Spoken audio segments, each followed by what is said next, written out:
مع جاتو افراح 25 25 مجددا اللي جبت لكم نيتيلا منزلي راح يحبوها ولادكم بزاف وراح تستغناو على تاع المحلات.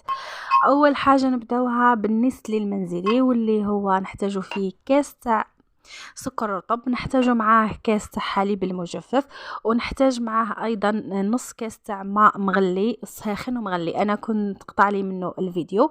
ونحتاج مورف كبيره بومبي تاع الزبده، نحطهم في الخلاط الكهربائي كل مع بعض ونخلطوهم. نجيبو هنا ان ريسيبيون يخرج لنا كيما هاك، نحطوه في الريسيبيون ونردوه للثلاجه نخليوه يقعد لنا مده ساعه لساعتين فما فوق. هنا بعد ما خليته انا مده ساعتين مع بعض، هنا جبت انا الخلاط تاعي ورجعت حطيت هذاك النستلي تاعي، والنستلي راهو رائع جدا في المذاق يا البنات.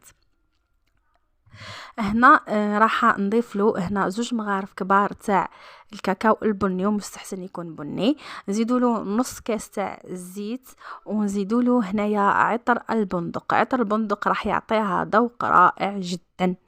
نرجعوها في الميكسور، نرجعوه يتميكسالي ونحيوها، راح تجينا بهذا الشكل هذا رائعة جدا، ولادكم راحين يحبوها فعلا، ورايحة يجي المذاق نتاعها كيما تاع المحلات واحسن. وهكا راح نعرفوا ايضا واش درنا لوليداتنا في المنزل. جربوها البنات ودعيوا لي بالخير ودعيوا لي بالشفاء العاجل، والسلام.